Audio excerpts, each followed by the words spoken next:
When a woman cheats, she almost never confesses right away, but she always says something. And the most shocking part? That first sentence usually gives away much more than she realizes.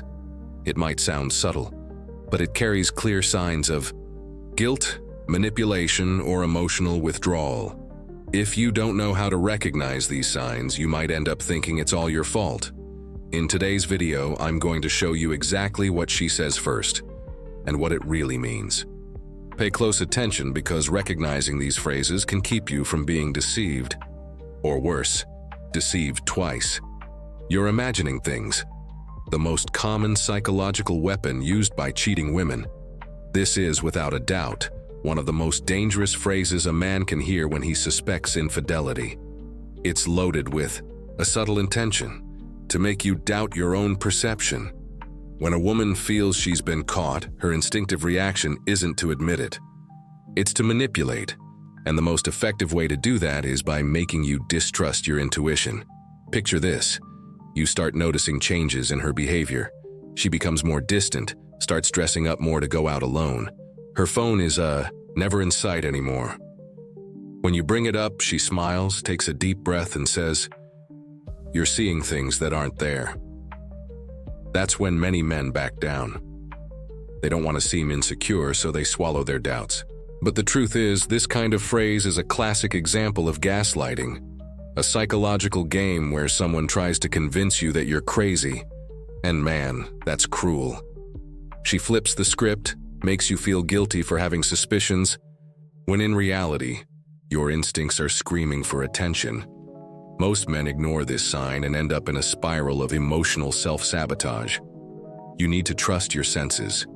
You don't have to be paranoid, but you can't ignore patterns that keep repeating either.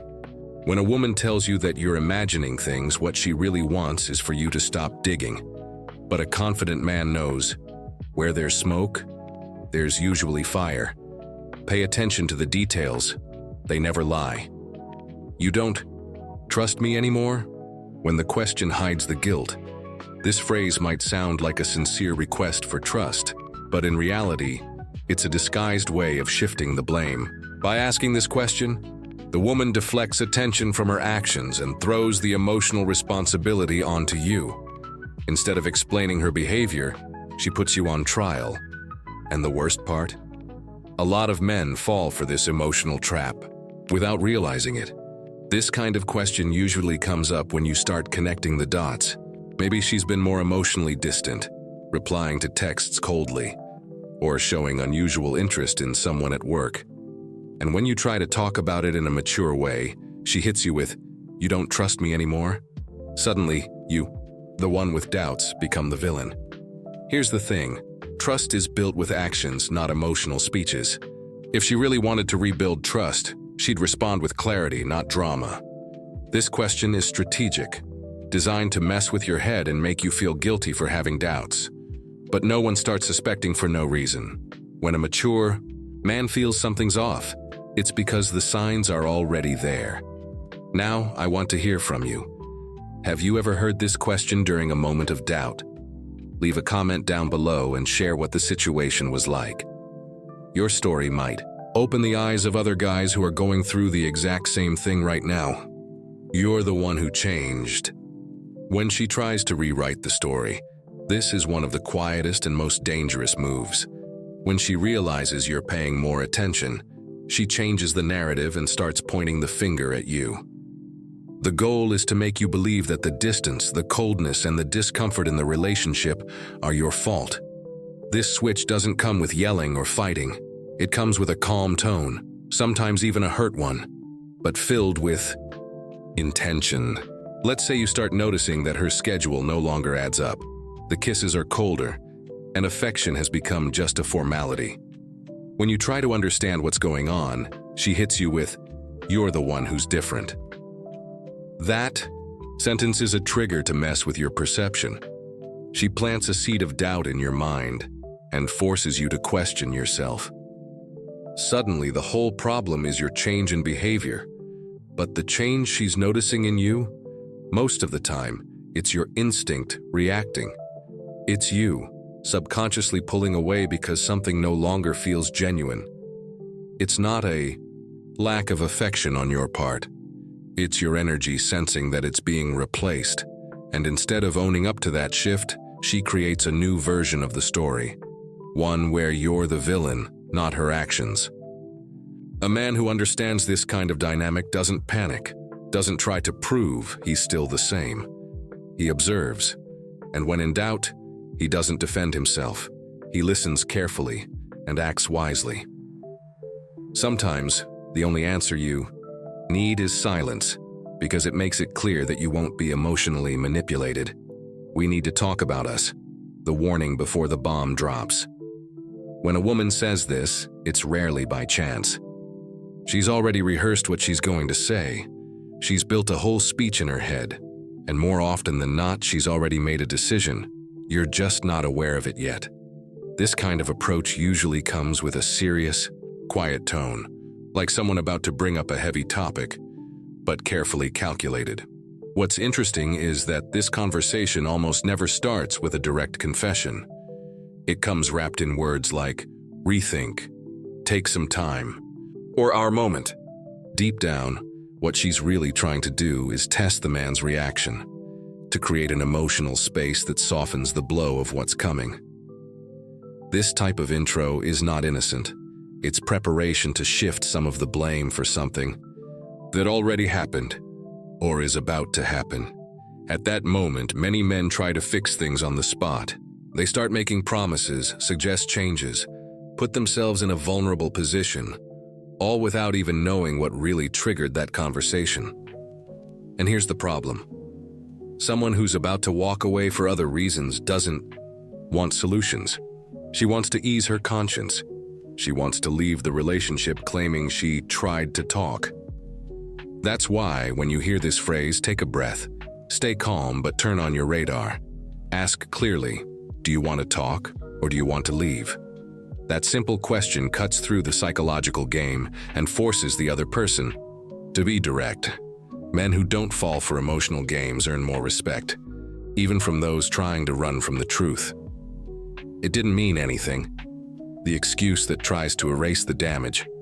This phrase comes out when the truth has already surfaced or is about to.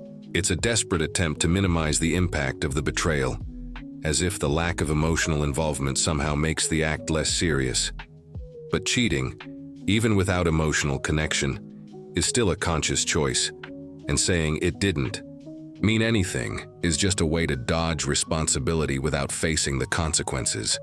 It's like she's saying, okay, I messed up, but it was so empty that it's not even worth you being upset about. This kind of rationalization is cruel because it completely ignores the effect it has on you. You're thrown into a position where you have to choose between reacting coldly, so you don't seem weak, or emotionally, and come off as unstable. Neither response works in your favor unless you know how to handle the situation with strength. What many men don't realize is that this phrase also carries an implicit confession. She's admitting she sought pleasure, excitement, or escape somewhere else, fully aware of the damage it could cause. And more than that, she's testing you. She wants to see if you'll accept the excuse and move on like nothing happened, as if your pain were something she could label and control. You don't need to yell, argue, or beg for explanations.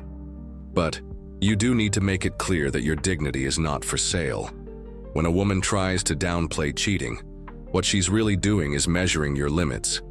And if you don't set any, she will lose respect, even if you choose to forgive. Your reaction defines how she'll see you from that moment on. You hurt me too, the attempt to level the unforgivable. This phrase is like a last-ditch effort to avoid carrying the full weight of the blame. When a woman knows she crossed a line but doesn't want to take full responsibility, she tries to balance the scales. How does she do that? By bringing up past mistakes, sometimes small, unresolved, or already dealt with. The idea is to create an emotional equivalence. If I messed up, it's because you did too. But there's a massive difference between common relationship mistakes and betrayal. If you were distant for a while, forgot an important date, or were too focused on work, sure, That might have affected the relationship, but it doesn't justify breaking trust. And when she tries to put everything on the same level, what she's doing is rewriting the story to ease her own guilt. This kind of behavior confuses the man who's still trying to understand what happened. He starts blaming himself, replaying past actions, and often ends up swallowing his pain to try and save the relationship. But be careful, that's a dangerous path, because when you carry a burden that's not yours, you lose clarity and hand over your emotional power to the one who hurt you. A man who respects himself knows how to own up to his mistakes, but he doesn't let them be used as a shield for something much bigger. When she throws out that phrase, look her in the eye and say, "If you wanted out of the relationship, you should have done it honestly, not behind my back." That response shows maturity, strength, and self-respect. 3 pillars that keep your integrity intact. I just needed to feel alive. The confession that reveals a deeper void. This phrase doesn't come from a place of guilt. It comes from inner confusion. It's a kind of excuse that steps outside of logic and into emotionally unstable territory. When a woman says this, what she's really revealing, even without realizing it, is that she's lost touch with herself. In this case, cheating wasn't just an act against the relationship. It was an attempt to escape a void she'd been carrying for a long time. Men who hear this usually go quiet, because it's not a sentence you expect to hear. There's no anger in it. There's a kind of quiet sadness. The psychological impact of this statement runs deep. You realize the problem wasn't just between the two of you. It was within her. But that doesn't change the fact that you got hurt in the process, and understanding that doesn't mean accepting it. This kind of confession often happens in long-term relationships, where both partners have been living on autopilot. It's not uncommon for mature men who support the household, handle their responsibilities, and provide stability to hear something like this. As if all the structure they worked so hard to build was ignored because of a need to feel something again. Here's the truth. No one is responsible for filling someone else's existential void. A man of value doesn't bend to this kind of confession trying to fix what's broken inside her. He recognizes the line between compassion and self-abandonment. And when that line is crossed, the most powerful decision he can make is to walk away in peace with his head held high.